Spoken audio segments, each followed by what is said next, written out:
I had my first experience with the inferiority complex earlier this week. Now, for those that don't know, the inferiority complex is basically a basic feeling of inadequacy or insecurity. So, how did it come about? Well, I work at a bronze foundry and I also help coach a local under 12s rugby team. Now, what happens is my bronze foundry is having an opening evening where they're going to invite a load of people around and they've given us a few leaflets to hand out. So, I've gone to some of the parents of the rugby kids and sort of had the leaflet and gone, look, are you interested in this? If you're not interested, don't worry about it because I've only got a handful. I don't want to just scatter them out to everybody. If people are interested, then I'll hand you the leaflets. One of the parents said that she was interested and we sort of spoke about the process because she was like, oh, this is what you do for work. And I was just stood there talking to her.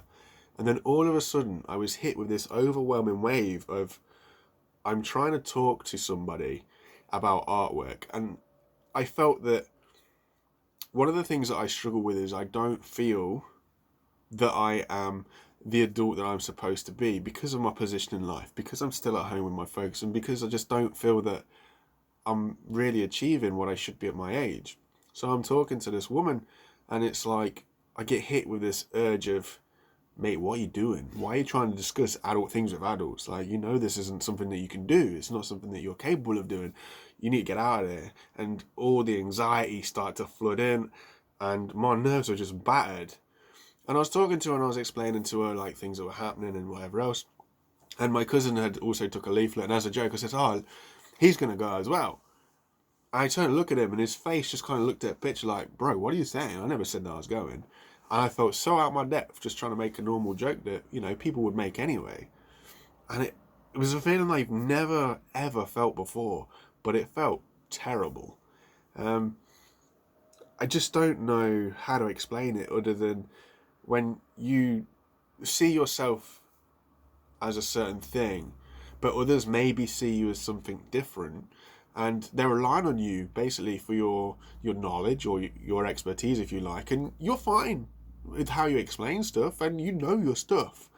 But it was just something in the way that I don't know. She looked at me, or the way that she asked something. My brain just went, "What are you doing? Like, why are you trying to discuss to somebody who is the mother of a child who is married? Why are you trying to discuss these adult things? Like, you're just a kid, you're just a boy, still live at home with your mum and dad. Like, what are you doing?" And it was just such an overwhelming urge and a panic. Like, luckily, I finished explaining to her what she wanted to know, but the panic was just like, boom, I was like, okay, cool, yeah, no, I've got to go. Like, I've got to get home and everything else. And I excused myself and I left. And I can't lie, I got home and my folks were like, are you okay? I'm like, not really. Something very strange happened to me today, and it was this inferiority complex. And they asked questions about why do you feel like that, or why was it? And it's something you can't explain. How do you explain something to somebody that is like you feel out of your depth, that you just don't feel adequate, you know, and you feel really, really insecure about the position that you're put in when you're trying to explain stuff that you know. It's not like you're trying to lie and fake it. It's stuff I do it on a daily basis, and I know this stuff. I know it really well, and trying to explain it to people is something that realistically at work I really enjoy doing. When we have shows and people come around, I enjoy to explain the processes that we go through. But in this moment, I don't know what it was.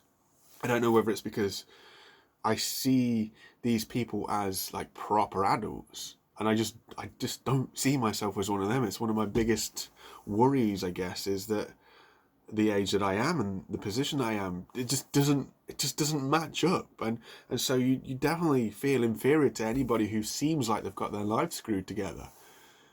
It was a horrible, horrible feeling, but I just thought I'd just come and just give you a little bit of a chat about it, and I guess in one sense warn you guys out there who feel similarly to what I do in feeling these kind of feelings, but two, just kind of just talk about it, because I don't know how often it's spoke about, like this whole niche thing of just being open and honest. I don't really know anybody else that does it, but hopefully it's something that you can recognize if you start to feel overwhelmed in that situation.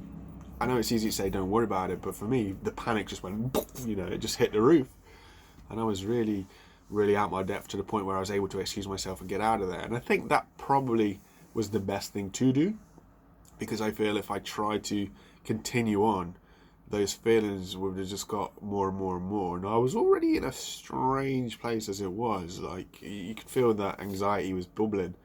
So the best thing for me to do was to excuse myself and get out of there. Now, in most situations, I get that's probably not going to be something that you can do. So how would you battle with that? I haven't got a clue.